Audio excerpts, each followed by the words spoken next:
Let's get you the first reactions from the RBI, that's the Deputy Governor of the RBI, really, on China's decision to depeg its currency against the dollar. Subir Gokarn spoke to reporters just a while ago.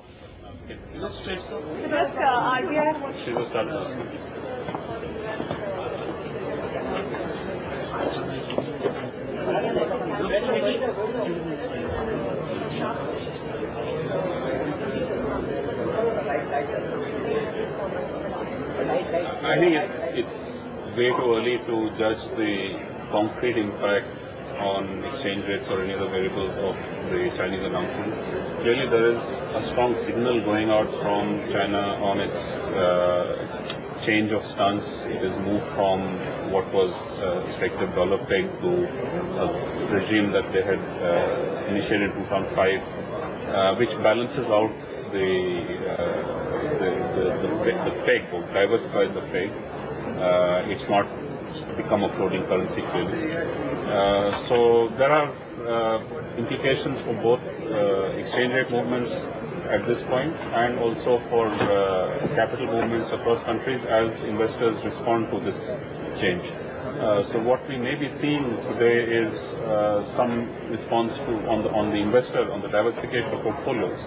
I don't know what's happening in other emerging markets. I have not yet had a chance to look at the numbers. But I suspect that is the driver. So now what happens to exchange rates exactly over time, I think we'll know. We are evaluating the impact.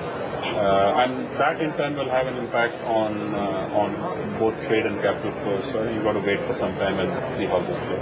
But the signal is quite strong, and I think for the global financial community, a sense of some reassurance has come from this, that this imbalance issue is, at least some resolution is seen. There's also more speculation that the volatility will increase if we don't know what the extent of the reform.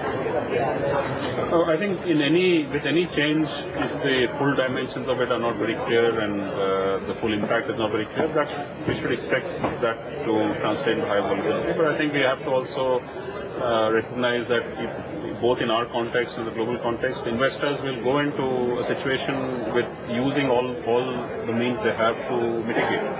And that we made a sort of major move in that direction when we introduced exchange rate futures.